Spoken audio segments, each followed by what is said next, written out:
오늘 우리에게 주신 하나님의 말씀은 사도행전 2장 40절에서 47절까지 말씀입니다.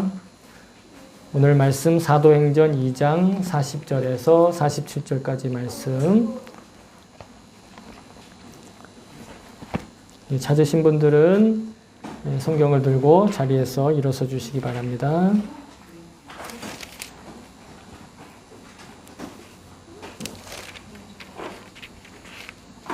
사도행전 2장 40절에서 47절 우리 같이 받들도록 하겠습니다. 시작. 베드로는 이 밖에도 많은 말로 증언하고 비뚤어진 세대에서 구원을 받으라고 그들에게 권하였다. 그의 말을 받아들인 사람은 세례를 받았다. 이렇게 해서 그날에 신도의 수가 약 3,000명이나 늘어났다. 그들은 사도들의 가르침에 몰두하며 서로 사귀는 일과 빵을 떼는 일과 기도에 힘썼다. 모든 사람에게 두려운 마음이 생겼다. 사도들을 통하여 놀라운 일과 표징이 많이 일어났던 것이다. 믿는 사람은 모두 함께 지내며 모든 것을 공동으로 소유하였다. 그들은 재산과 소유물을 팔아서 모든 사람에게 필요한 대로 나누어 주었다.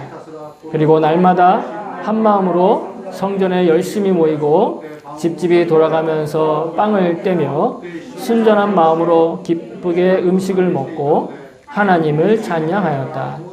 그래서 그들은 모든 사람에게서 호감을 샀다. 주님께서는 구원받는 사람을 날마다 더하여 주셨다. 아멘. 주의 말씀입니다. 모두 자리에 앉아주시기 바랍니다. 이 시간 주의 말씀 받기 전에 우리 같이 기도하도록 하겠습니다. 제가 잠깐 기도하겠습니다. 참 좋으신 하나님 아버지, 이 시간 성령님께서 우리를 하나 되게 하시고 우리의 마음과 생각과 또 우리의 듣는 귀와 말하는 입이 온전히 주님께 지배받게 하여 주시고 주님께서 주관하여 주시기를 원합니다. 말하는 자도 오로지 하나님의 말씀만 전하게 하시고 듣는 자도 하나님의 말씀으로 들을 수 있는 놀라운 기적과 같은 시간 될 수 있도록 주님 역사하여 주시옵소서. 이 시간 온전히 주님만 바라보며 승리하기 원합니다. 감사드리며 예수 그리스도 이름으로 기도합니다. 아멘. 할렐루야. 아멘. 주님을 찬양합니다.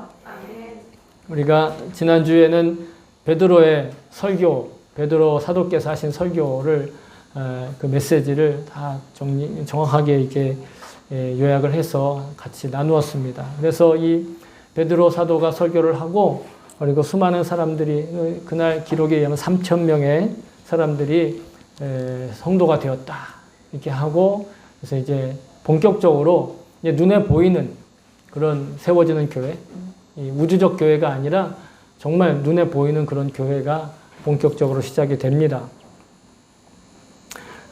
초기 기독교의 역사를 보면 로마의 사상과 로마의 어떤 그 지배하는 시대 정신이 교회의 가르침과 너무 달라서 그들 나름대로 서로 오늘 본문에도 나오지만 공동생활을 따로 했습니다. 그리고 그 후에는 이 로마의 이 정책이 이제 기독교인들을 박해하는 정책이 되어서 그때 당시에 소수이고 약자였던 그리스도인들을 차별하고 박해하는 그런 역사 때문에 또 많은 오랜 기간 동안 공동생활을 자기네들끼리 이제 공동생활을 하게 되는데요. 이 공동생활을 하는 그 모습들을 보면서 우리 기독교 역사가들이 그리고 기독교 부흥의 역사를 말하시는 분들이 이 초기 기독교의 모습을 회복하자, 첫사랑을 회복하자 이런 이야기들을 많이 하십니다.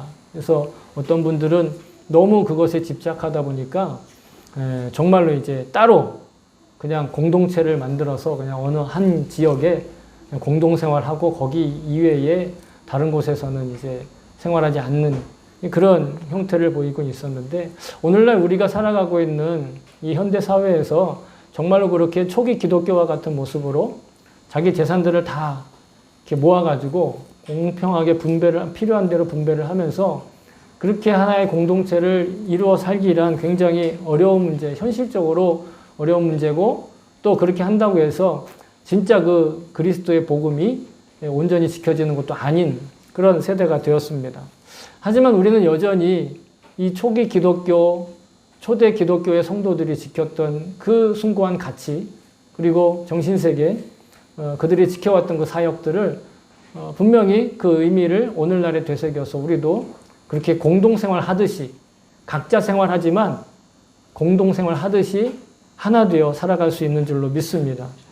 그래서 처음에는 사람들이 함께 살았지만 이제는 함께 사는 삶을, 각자의 삶을 통해서 하나 되는 그런 모습으로 우리가 초대 기독교의 모습을 지켜나갈 수 있다, 이렇게 믿습니다. 오늘 본문 40절부터 우리가 함께 받았는데요. 베드로의 첫 번째 설교, 교회가 생기고 나서의 첫 번째 설교 후에 또 사람들이 그들의 가르침을 받았지만 베드로가 또 그 외에도 여러 가지일 것으로 가르치고 나서 뭐라고 선포를 하느냐면 이 비뚤어진 세대에서 구원을 받으라, 이렇게 얘기를 한다는 거예요. 비뚤어진 세대에서.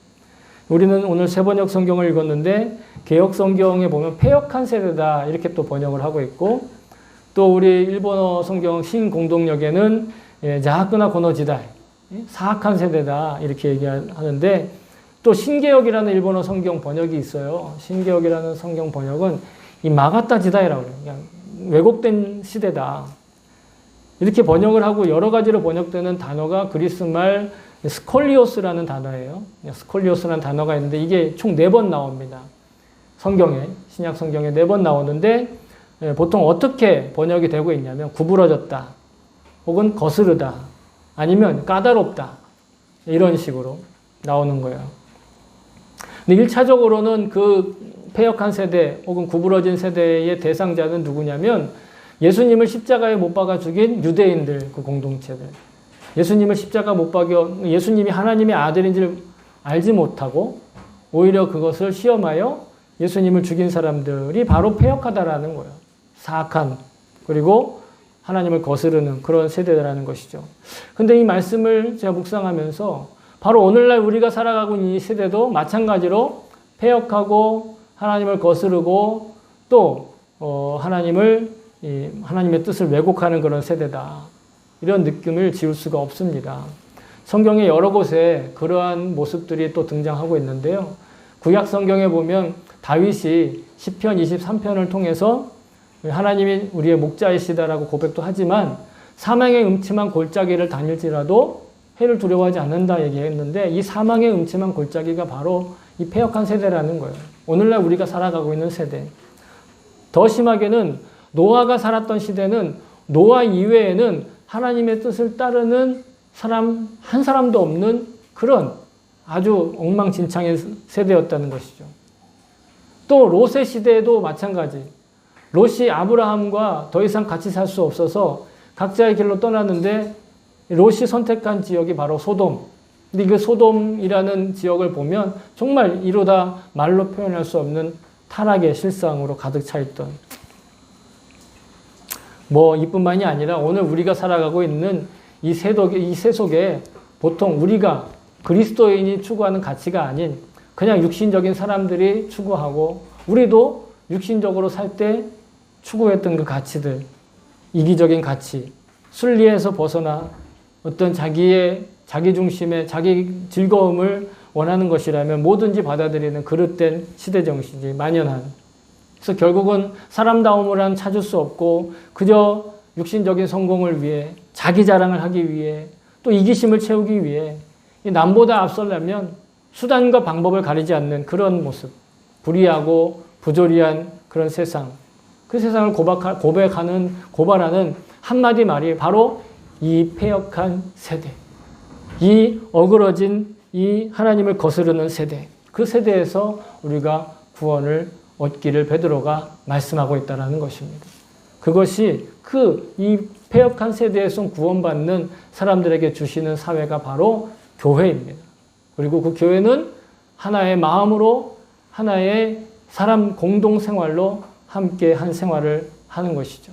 그래서 초기 기독교 공동체는 한데 같이 뭉쳐서 살았다는 거예요. 그러면서 4가지 연결고리로 서로 연결되어 있었어요. 오늘은 그 4가지 연결고리를 말씀드리려고 하는데, 오늘 본문의 42절에 보면 그들이 하나 되어서 하나로 묶였던 4가지 연결고리를 이렇게 얘기하고 있습니다. 첫 번째는 사도의 가르침이요. 두 번째는 사랑의 교제와 나눔이 있었고, 세 번째는 식사 모임, 성찬, 떡을 떼는 모임이 있었고, 그리고 네 번째는 기도에 열심을 냈다. 그래서 42절을 그냥 그대로 읽어드리면 사도들의 가르침에 몰두하고 서로 사귀는 일, 그리고 빵을 떼는 일, 혹은 떡을 떼는 일이라고도 얘기합니다. 또 네 번째는 기도에 힘썼다. 그들이 힘썼던 네 가지 일. 이 말씀을 통해서 오늘날 우리도 각자의 삶을 살지만 한 공동체로서 살아가는, 한 공동체, 공동생활을 하는 사람들의 모습처럼 우리가 하나 되어 우리의 삶을 살아갈 수 있음을 함께 나누고자 합니다. 첫 번째 우리의 연결고리, 즉 초대교회 성도들만 연결되어 있던 연결고리가 아니라 그때부터 지금까지, 그리고 오늘날 우리들도 서로 연결되어야 될 연결고리가 있는데, 그 첫 번째가 바로 사도의 가르침입니다. 이 사도의 가르침은 굉장히 중요해요. 왜냐하면 그것이 곧 복음이기 때문에 그래요. 사도들이 가르친 것은 복음밖에 없어요. 사도들의 가르침이야말로 이 교회의 기초고 초석이고, 그 사도의 가르침이 아니면 교회라고 할 수 없는 거예요. 그래서 우리가 최근 한국에 코로나 때문에 아주 두드러진 그 사람들이 그 실체를 명확하게 보게 된 그 집단이 있잖아요. 신천지라고 하는 그 이단 집단. 보통 우리가 이단이라고 부르죠. 사이비라고 부릅니다.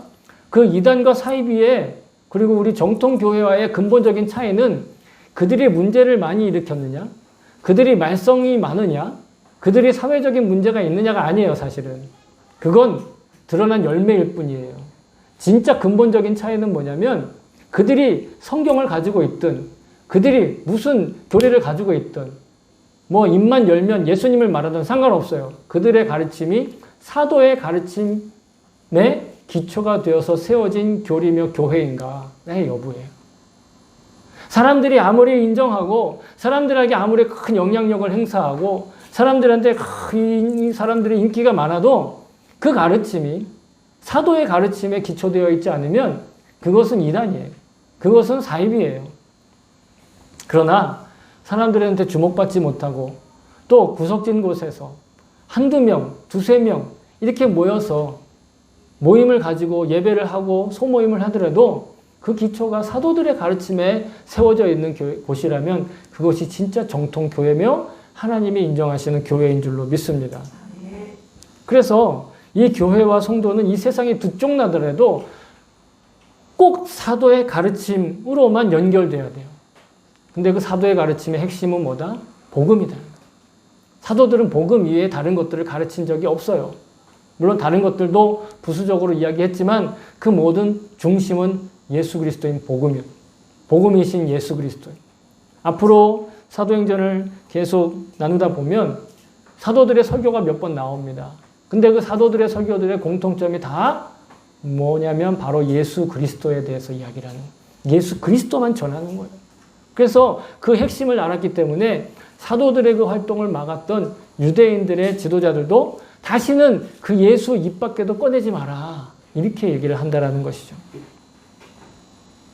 그 복음의 핵심 예수 그리스도, 그 예수 그리스도께서 하신 일이 뭐냐면 바로 우리의 죄를 용서하시기 위한 십자가와 그 죽음, 그리고 그 죽음에서 부활하신 영생, 이것이 복음의 핵심이에요. 그래서 예수 그리스도를 통해서 우리가 사람다움을 회복하는 것입니다. 예수 그리스도를 통해서만 우리가 사람다움을 회복하고, 그 사람다움을 회복한 사람이 아름다운 사람이 되는, 그 아름다운 사람만이 진정한 행복을 누릴 수 있는 것이고, 그 행복을 누리는 사람이 서로를 사랑할 수 있고 사랑의 능력을 가질 수 있다는 것이죠. 복음을 통해서 우리가 사람다움을 회복하는 것, 이것이 우리 인생의 핵심 가치가 되어야 된다는 것입니다. 근데 그 복음을 통해서 말씀을 하셨는데, 예수님이 복음이신데 그 예수님께서 우리에게 가르쳐 주신 가장 먼저 가르쳐 주신 그 가치가 뭐냐면 바로 여러분 너무 잘 아시는 산상수훈에 나오는 팔복의 말씀입니다. 산상수훈은 마태복음 5장부터 7장까지 기록되어 있는데, 이 팔복의 말씀은 5장 초반에 나오는데요. 그 팔복의 말씀이 나머지 말씀들의 다 뿌리예요. 그 나머지 말씀들을 지탱하기 위한 기초가 바로 팔복의 말씀이에요. 근데 우리는 팔복의 말씀이라 얘기하는데 육신적인 관점에서 보면 이거는 복이 아닐 수 있어요. 오히려 화나 재앙으로 느껴질 수도 있어요. 왜냐하면 여러분, 우리는 너무 잘 알지만 가난한 심령, 애통하는 자세, 온유한 태도, 여기서 온유한 거는 그냥 이렇게 사람들 보기에 신사적인 그런 뜻이 아니라 어쩔 수 없이 온유해지는 걸 얘기하는 거예요. 의로움에 대한 갈증, 긍휼히 여기는 행동, 마음을 청결하게 하는 실천, 화평을 구하는 가치의 전환, 의를 위해 박해를 받는 용기 등 영적으로 보면 복이지만 예수님이 가르쳐 주셨기 때문에 그런 육신적인 관점에서 보면 굉장히 손해나는 일이에요. 굉장히 나에게 추천하고 싶지 않은 활동들이 바로 이 팔복의 말씀이에요. 육신적으로 보면. 육신적으로는 이해할 수 없는 것이죠. 그래서 예수님께서 우리에게 이렇게 가르쳐 주신 이유는 바로 우리가 영적인 영웅이 되어서 이 땅에 자기가 걸림돌이 되는 이 팔복과 같은 걸림돌들이 내가 영생하는데 하나님 나라를 이루어가는 디딤돌을 삼게 해주신다라는 것입니다. 그 첫 번째 주자로서 제가 여러분과 나누고 싶은 분이 있는데 그분이 바로 성경에 나오는 사사 중에 기드온이라는 분이에요. 성경을 나누는 기드온 협회가 있잖아요. 그죠? 그때 그 기드온인데 그분은 굉장히 용기가 없는 사람이었고 소심한 사람이었어요. 굉장히 뭔가 의심이 많고 그런데 그 기드온을 통해서 하나님이 미디안과 전쟁을 하는데 승리를 하게 하시는데 그때 단 300명의 사람만 기드온을 쫓아갔다라는 거예요. 그러면서 300명을 남기는 과정에 하나님께서 기드온에게 이렇게 말씀하십니다. 여호와께서 기드온에게 이르시되 너를 따르는 백성이 너무 많은즉 내가 그들의 손에 미디안 사람을 넘겨주지 아니하리니 이는 이스라엘이 나를 거슬러 스스로 자랑하기를 내 손이 나를 구원하였다 할까 함이니라. 오히려 우리에게 손해나는 일, 오히려 우리의 부족한 것, 오히려 우리의 약한 것이 있어야 하나님께서 나를 쓰셔서 하나님의 일을 하셨다라는 증거를 나타낼 수 있다라는 것이에요. 힘이 세어서 가진 것이 많아서 능히 그 일을 할 수 있는 능력이 있기 때문에 그 일을 하게 되면 분명히 우리는 우리의 성공이 자신의 능력에서 왔다라는 것을 자랑하게 된다라는 것이에요. 우리의 성공이든 우리의 실패든 모든 것은 다 하나님께 있고 하나님의 권능에 있고 예수 그리스도의 은혜에 있다라는 것. 여러분 이것이 우리의 가르침의 핵심이에요. 사도의 가르침의 핵심은 우리가 이것도 잘하고 저것도 잘하고 이것도 잘되고 하는 것을 자랑하는 것이 아니라 우리는 이것도 할 수 없고 저것도 할 수 없고 이것도 부족하지만 우리는 가난하고 우리의 마음은 애통이 있지만 그러나 하나님은 우리를 통해서 하나님의 역사를 이루어 가시는 오히려 죽음을 통해서 그 죽음을 이기게 하신 부활을 가지고 우리에게 영생을 약속하신 예수님으로 사도의 가르침의 핵심이 정해져 있다는 것입니다. 우리의 첫 번째 연결고리, 저와 여러분의 연결고리, 여러분과의 연결고리, 바로 사도의 가르침인 복음인 줄로 믿습니다. 두 번째는 서로 사귀는 일이에요. 서로 사귀는 일이었어요. 이것을 이 헬라어는 코이노니아라고도 또 이야기를 합니다. 코이노니아는 교제한다, 사귄다 이런 뜻이 나오는데 오늘 본문을 다시 한번 제가 읽어드리면 44절부터 45절에 믿는 사람들이 모두 함께 지내며 모든 것을 공동으로 소유하였다. 그들은 재산과 소유를 팔아서 모든 사람에게 필요한 대로 나누어 주었다. 이렇게 얘기를 합니다. 성도의 교제는 사도의 가르침과 버금가는 그런 중요한 가치입니다. 구원받은 나의 영혼을 지키기 위해서 예배의 자리를 지키는 것, 뭐 온라인이든 오프라인이든 어떠한 방법으로든지 간에 우리는 분명히 예배는 목숨 걸고 지켜야 되는, 정말 목숨 걸고 예배는 지켜야 되는. 그런데 그 목숨 걸고 지켜야 되는 예배와 같은 정도의 귀중함이 바로 성도의 교제 안에 유지된다라는 것. 나와 하나님과의 관계 보이지 않죠. 그것을 보여주는 것이 예배에 참석하는 것이에요. 그러면 내가 하나님을 사랑하는 것을 어떻게 표현할 수 있는가? 그것은 하나님이 사랑하신 자들을 사랑하는 것으로 나타난다는 것이. 그래서 사도 요한은 우리에게 이렇게 말씀하십니다. 누구든지 하나님을 사랑하노라 하고 그 형제를 미워하면 이는 거짓말하는 자니 보는 바 그 형제를 사랑하지 아니하는 자는 보지 못하는 바 하나님을 사랑할 수 없느니라. 보이는 하나님이 사랑하시는 사람들, 그 사람들은 보입니다. 그 사람들을 사랑하지 못하면 보이지 아니하시는 하나님은 사랑할 수 없다라는 것. 그건 거짓말이라는 거예요.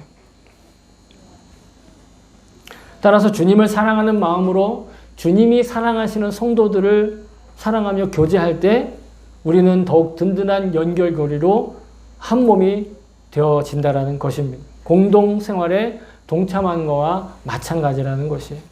그런데 이 성도들의 사랑은 뭐와 구별되어야 되냐면 휴머니즘이나 동정심과는 구별되어야 되는 거예요. 휴머니즘과 동정심은 있잖아요. 인간적인 반응이에요. 그냥 저 사람 불쌍하니까. 저 사람이 그냥 안타까우니까. 아유, 그냥 어떡해. 이런 마음에서 나오는. 물론 예수님께서 우리에게 예수님이 우리를 동정하셨죠. 예수님이 우리를 불쌍히 여기셨어요. 그래서 예수님이 주신 그 불쌍한 마음으로 내 이웃을 볼 수 있습니다. 안타까운 마음으로 볼 수는 있어요. 그러나 상대를 바라볼 때 그 상대에 필요한 것을 보는 눈과 주님을 사랑하는 마음은 우리가 주님을 사랑하는 때에 자연스럽게 들어야 된다는 거예요. 그냥 불쌍하니까. 저 사람 나보다 못하니까. 저 사람 나보다 힘이 없으니까가 아니라 그 사람을 하나님이 사랑하시는데 그 사람의 필요가 내 눈에 보이면 그 책임의식을 내가 갖게 되는 거예요. 단순한 불쌍함이 아니라. 그러니까 우리가 일반적인 그냥 가난한 사람, 병든 사람을 동정하고 하는 그런 휴머니즘을 뛰어넘는 그런 성도의 교제가 일어나는 줄로 믿습니다. 그래서 성경은 우리가 서로 필요한 것을 공급한다고 그랬어요.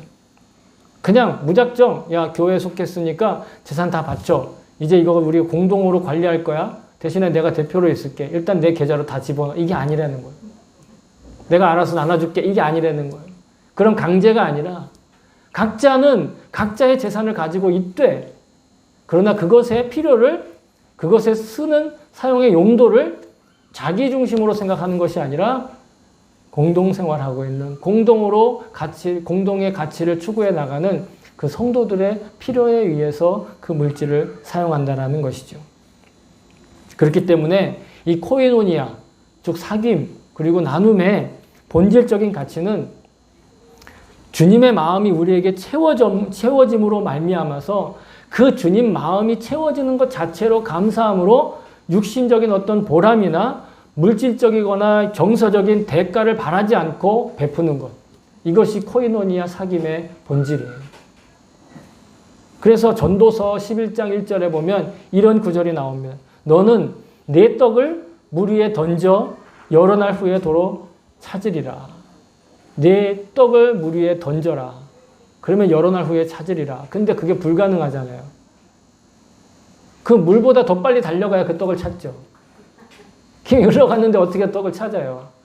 그 비밀이 잠언에 나옵니다. 잠언 19장 17절에 보시면 가난한 자를 불쌍히 여기는 것은 여호와께 구워드리는 것이니 그의 선행을 그에게 갚아주시리라. 하나님이 찾아주신다는 거예요. 나는 그 떡을 그냥 물에 던지듯이 내 지체의 필요에 의해서 던지는 거예요. 그러면 하나님께서 그것을 보시고 하나님의 방법으로 하나님의 때에 맞게 나에게 직접 하나님이 보상하신다는 거예요. 그러니까 우리는 휴머니즘이나 동정심은 그렇게 베풀어 놓고 인사라도 없으면 그렇게 베풀어 놓고 뭔가 나한테 이 온가이시라고 하죠. 그런 게 없으면 마음의 속에 조금 서운해져요. 왜? 그 보람을 내 안에 채워야 되니까. 근데 성도의 베풀음은 하나님이 이미 채워주시는 거예요. 하나님의 마음이 이미 채워져서 베풀고 나눠줘도 더 이상 그것에 연연해 하지 않는다는. 심지어 그가 눈이 보이는 장림 행세를 하는 사기꾼이라 할지라도 우리 세 번째 연결고리는 바로 떡을 떼는 것, 빵을 떼는 일이었어요. 이게 번역이 이 떡을 떼느냐 빵을 떼느냐 하는 번역에 있어서 굉장히 우리와 맞지 않는 그런 부분들이 있는데 소위 말해 주식을 나눈다. 가부의 주식이 아니고 일용할 양식의 주식을 얘기하는 밥. 우리는 밥이라고 얘기하잖아요. 그 밥을 나누는 거예요. 예수님께서 세례 받으신 다음에 공생애를 시작하셨어요. 그때 공생애 처음 시작하면서 하신 일이 바로 광야에 나가서 40일 동안 금식기도 하신 일이잖아요. 그리고 금식기도 끝나고 나서 줄이셨을 때 누가 나타나요? 천사가 나타나나요? 사람들이 나타나나요? 아니요. 악마가 나타나요. 사단이 나타나서 시험합니다. 뭐라고 시험하죠? 첫 번째 얘기가 돌들로 떡을 만들어 먹어라. 이건 예수님이 줄였으니까 돌 가지고 떡 만들어서 먹어라 이 뜻이 아니고 너 줄여봐서 알지? 이 세상에 줄인 사람들이 얼마나 많은지 알지? 너 구세주라면, 네가 구세주라면 저 광야에 널려있는 그 돌들을 가지고 떡을 만들어 그들에게 주면 그들은 너를 진짜 구세주인 줄 알고 널 떠받들 거야. 이렇게 유혹했다라는 거예요. 실제로는. 그 광야에 널려있는 떡 다 만들어가지고 지금 40일 동안 줄인 사람이 그 떡 만들어서 먹는다고. 빵 만들어서 먹는다고 배부르지 않아요. 배탈 나죠. 그때 예수님 이렇게 말씀하십니다. 여러분 너무 잘 아시죠? 예수께서 대답하여 이르시되 기록되었으되 사람이 떡으로만 살 것이 아니요 하나님의 입으로부터 나오는 모든 말씀으로 살 것이니라 하셨느니라 하시네. 하나님의 입에서 나오는 말씀으로 살아야 된다는. 근데 또한 반전이 있어요. 여러분 예수님이 활동하시는 기간 동안 단 한 번도 사람들을 먹이시지 않으신 적이 없어요. 너무도 잘 아는 대로 여러분 우리 예수님은 오병이어의 역사부터 시작해서 7개의 떡과 물고기들로 수많은 사람들을 또 먹이셨잖아요. 또 예수님의 장례를 예비하는 그런 옥합을 울면서 깨트린 여자 이야기를 아시죠? 그 자리가 어디였냐면 어느 유대인 랍비와 함께 식사하는 자리였어요. 그리고 그 여인의 그 활동은 복음이 전해지는 곳이라면 어디든지 다 이야기돼야 된다. 예수님이 그렇게 선언하셨어요. 또 우리가 너무 잘 아는 삭개오, 세리장 삭개오는 예수님과 함께 식사하는 자리에서 자신의 죄를 회개했을 뿐만 아니라 자기 삶의 방향을 바꾸고 자기의 지금까지 돈에 의지했던 생활을 포기했죠. 또 마리아와 마르다 이야기. 마르다 열심히 일하고 마리아는 예수님의 말씀을 듣고 있는 그 자리도 사실은 나사로와 함께 식사하는 자리예요. 심지어는 부활하신 후에까지도 이 예수님을 배반했던 베드로를 찾아가서 그가 밤새도록 고기잡이에서 실패한 그를 만나서 첫 번째 하신 일이 바로 생선을 구우면서 아침밥을 만들어 놓으시고 그리고 아침밥을 주시면서 물으시는 거예요. 네가 나를 사랑하느냐? 네가 나를 사랑하느냐? 네가 나를 사랑하느냐? 그래서 베드로의 사명을 다시 회복시켜 주시죠. 예수님은 또 밥만 만들어 주신 것이 아니라 요한복음에 의하면 그분이 첫 번째 행하신 기적은 오병이어의 기적이 아니라 가나 혼인잔치에서 포도주를 만들었다. 그래서 유대인들은 예수님을 오해했어요. 그래서 예수님한테 이렇게 별명을 지었죠. 먹보에다가 술꾼이라고. 실제로 예수님은 그런 분은 아니셨지만 예수님은 제자들에게, 사람들에게 식사를 제공하셨어요. 식사의 자리를 베푸셨어요. 그리고 그 자리에서 하나님 나라의 복음과 하나님 나라의 비전을 나누시는 거죠. 교회가 공동 식사하는 이유는 거기에 있는 거예요. 그냥 단순히 밥을 먹기 위함이 아니라 예수님께서 그 식사 자리에서 복음을 전하셨던 이유. 초기에는 성찬과 애찬이 분리되지 않았어요. 성찬의 자리가 곧 애찬의 자리였고 애찬의 자리가 곧 성찬의 자리였어요. 근데 예배가 집례가 되면서부터 성찬과 예찬이 분리되어서 오늘 우리는 예수님의 그 식사 자리를 기념하면서 예수님의 그 희생을 기억하면서 매월 첫 주를 구별하여 성찬 예배로 드리고 있어요. 성찬을 드리는 예배로 드리고 있어요. 우리가 성찬에 참여해서 뭘 나누느냐? 예수님의 살과 피를 나눕니다. 예수님의 살과 예수님의 피를 상징하는 성찬 전병과 포도즙을 먹고 마심으로 말미암아서 우리는 예수님의 한 몸에 동참하는 거예요. 한 몸에 연결되는 거예요. 예수님의 한 몸이 되는 거예요. 교회의 한 지체가 되는 겁니다. 교회는 그리스도의 몸이라고 합니다. 우리가 그 몸의 하나가 된다는 건 바로 교회가 된다는 것입니다. 우리가 오늘 이따가 함께 나눌 이 얇고 보드라운 성찬 전병, 이 포도즙은 단순한 먹을 것이 아닌 예수님께서 나누셨던 이 공동 식사 전통 안에 있는 진정한 영적인 양식이 되는 것입니다. 그렇기 때문에 우리는 맛으로 먹는 게 아니에요. 건강으로 먹는 것도 아니에요. 예수님과 함께, 예수님의 지체들과 함께 식사를 나누고 이 성찬을 나누는 것, 이것이 곧 하나님의 말씀을 먹는 것입니다. 예수님과의 식사가 곧 성찬이고 예수님의 살과 피를 상징하는 이 전병과 포도즙을 먹고 마시는 것, 그의 몸에 하나가 되는 것이라 말씀드렸습니다.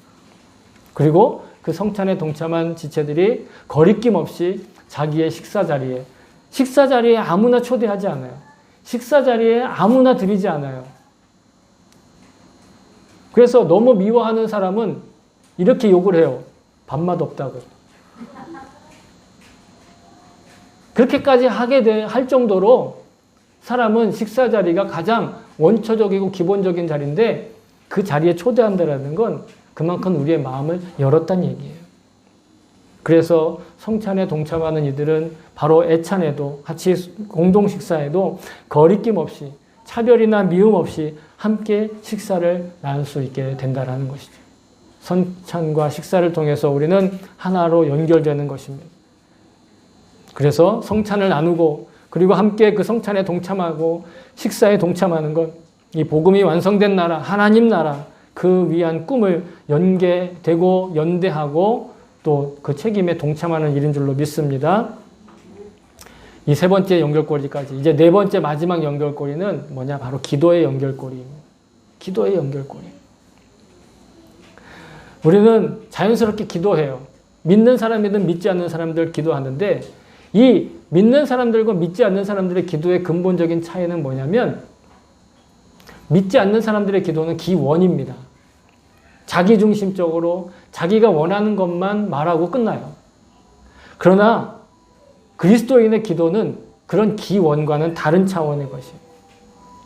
그리스도인의 기도는 굉장히 세속적이면서 굉장히 영적이에요. 왜냐하면 그 기도가 구체적이기 때문에 세속적이에요. 예를 들면 돈을 구해요. 건강을 구해요. 성공적인 일상을 위해서 구하고 가정의 안녕과 안전을 위해서 사업의 발전을 위해서 기도해요. 굉장히 세속적이죠. 근데 거기서 끝나지 않아요. 그 세속적인 기도의 이유가 다르다는 것이죠. 세속적인 사람들은 그저 자기 몸 하나 지키는 데 급급하다고 한다면 영적인 기도는 그 기도가 내게 이루어지느냐 이루어지지 않느냐에 상관없이 기도한다는 거예요. 이루어지기만을 위해 기도하는 것이 아니라 이루어지지 않는 것조차도 우리가 받아들일 자세로 기도한다는 것이에요. 그래서 세속적인 기도를 하면 우리가 기도한 일에 온전한 응답이 없으면 지치게 돼요. 실망하게 되고 낙심하게 되고 결국은 믿음을 버리게도 돼요. 그러나 우리의 기도는 그런 어떤 눈에 보이는 결과로 좌우되는 그런 기도가 아닌 줄로 믿습니다. 응답되는 과정에서 성령께서 가르쳐 주시는 그런 기도, 하나님 나라가 이 땅에 현실이 되는 그 세속적인 기도의 응답이 필요하기 때문에 우리가 구하는 것이지 내가 그것을 누리기 위해서 하나님 나라 핑계대고 내 것을 구하면 그것은 세속적인 기도예요. 그러나 하나님 나라를 위해서 정말 세속적이지만 정말 육신적이지만 그것을 구할 수 있다면 그 기도는 진정한 기도가 되는 줄로 믿습니다. 그 대표적인 사람들이 다니엘과 다니엘의 세 친구였어요. 그리고 그 다니엘의 세 친구들이 고백한 것이 너무너무 감동적이에요. 다니엘과 세 친구는 바벨론 치하에서 온갖 그 우상의 목숨의 위협을 받으면서도 신앙생활을 지켰죠. 하루는 그 왕을 섬기지 않는다는 이유로 풀무불에 던져질 위기에 처해 있어요. 그때 이 다니엘의 세 친구가 이렇게 고백을 합니다. 왕이여, 우리가 섬기는 하나님이 계시다면 우리를 맹렬히 타는 풀무불 가운데서 능히 건져내시겠고 왕의 손에서도 건져내시리이다. 그렇게 하지 아니하실지라도 왕이여, 우리가 왕의 신들을 섬기지도 아니하고 왕이 세우신 금신상에게 절하지도 아니할 줄 아옵소서. 중요한 건 그리하지 아니하실지라도. 우리의 기도는 그냥 하나님과의 관계가 계속 유지되고 하나님을 알아가는 그 지평이 넓어지는 기도예요. 내 기도가 응답되든 응답되지 않든.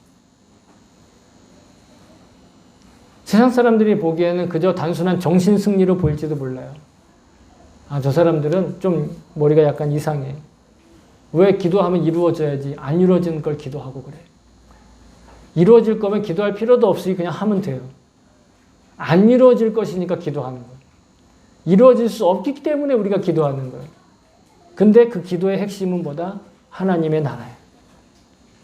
하나님의 뜻이 이루어지는데 내 뜻은 꺾여지고 내 기쁨은 파괴되고 내 기쁨이 세워지지 않더라도 우리는 기도할 수 있어요.